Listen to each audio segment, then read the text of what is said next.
Appreciate it. Joining me now, our panel of law enforcement experts. Former NYPD Deputy Chief Ed Hartnett is with us. Criminologist, FBI profiler Casey Jordan, and former FBI agent Jonathan Gilliam is with us. Guys, good to see you.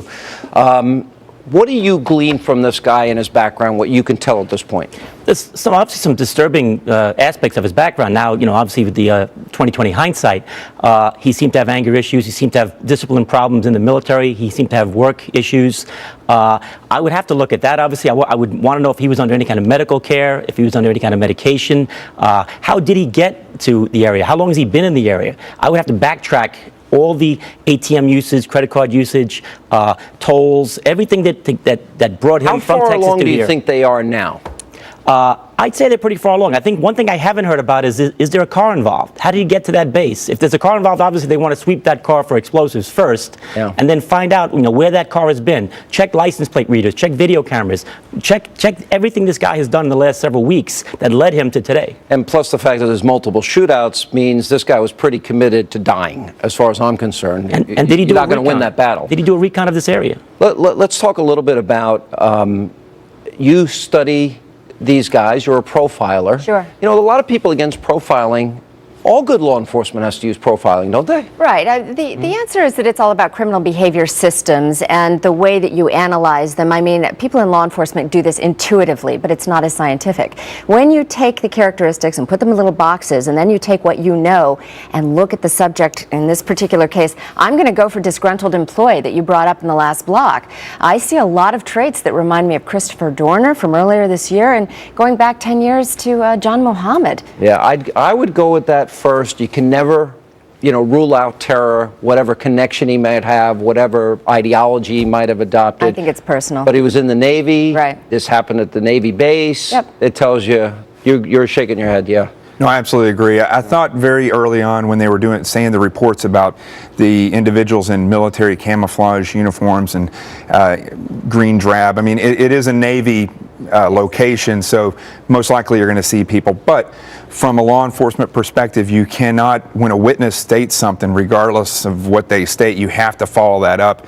And I have to give kudos to the Nationals for postponing the game. I mean, that was huge. They actually took it seriously, and from an awareness point of view, they took what the witness said seriously. Yeah, isn't for somebody to get to this point though, where they obviously plan it. He figured out a way to get in that building, the most secure building there, with weapons. So this was all pre-planned. So what does that tell you? This had to run deep, and that means does somebody else have to know? Somebody was aware of this deep-seated resentment, whatever was bothering him, or agenda or ideology? You talk to neighbors, friends, roommates. They said the usual great guy, great guy. I would have to think he's been there before. He seemed to have a knowledge of access to the place. Did he do a recon in the last few weeks using that same maybe stolen ID card? Did he secrete weapons on the scene? This could all be played out. Are you assuming it was stolen? Well, the reports say he may have had a stolen ID card. So if that's the case, then, how did he get that? Who did he get that from? Was that given to him? Did he actually steal it from someone? It seems like he must have done a reconnaissance of this area at least once to know and have access. That's all premeditated. You got to have, as a profiler, what does that tell you about somebody, that they're that committed to killing innocent people? Well, first of all, he has a long history of anger problems. His own father confirms that. Shooting out the tires of the construction workers because they disrespected and mocked him. And that was over 10 years ago. So don't and he's think getting agitated because the lady upstairs making too much noise? Right, and she believes it was on purpose. And she was very afraid of him. Very much so. So don't act like it was just in the last few weeks. This has been simmering for a decade at least. And there could be a triggering event that really caused him to wake up a few days ago and say, it's going to happen on this day, I've got a plan and I'm going to do this. Getting the guns isn't hard at all. But the key is that could have been a triggering event, or it could have simply been simmering for 10 years and then just boiled over. Sometimes there is no triggering event. Somebody simply wakes up and says, today is the day I'm going to die, and this is how it's going to happen. That's great. But there is an interesting point that Mayor Giuliani brought up, and that is, something, the time that he fired that bullet, said it was, quote, discharged, and went up into the woman's apartment, and she was so intimidated. It seems like we don't follow up. We miss signs a lot. That happens, and you know, going along with that, if we talk about if he was a contractor, what's going on with these background checks from Snowden to now when we miss these types of things? Having been an FBI agent, I know when we do background checks, we look very, you know, in law enforcement, we go very deep into these background checks. I'm not sure what they're doing with these contractors. That's a great point. 4 million people have security clearances. KT's saying that's way too many. Right. And who's doing the investigative background check? Well, now we have a whole bureaucracy within a bureaucracy, and I don't think you can ever check everybody out. All right, we'll take a quick break. We'll come back more with our panel right after the break. And we continue with our panel. All right, we're having an off-air discussion. The difference between a serial killer and a mass murderer. You guys were discussing that. There is a big psychological difference. Sure, it's not just the number of victims. Obviously, serial killers do it over time, and they stretch it out, 3 or more victims with an emerging pattern. Your mass murder is a one-shot deal. So the serial killer wants to get away with it. And do it again and again and again. Your mass murderer has given up on life. We call them anomic bombs. They have anomie. They have followed all of the rules. They feel like they are just, the world is out to get them. They have a persecution complex very often, hold grudges forever, and then one day decide they're going to check out and they're going to take as many people with them as possible. More than half of them die on the scene of their own hand or suicide by cop. But the fact that he was engaged in all these shootouts, multiple shootouts with law enforcement, tells me that he knew that day was today.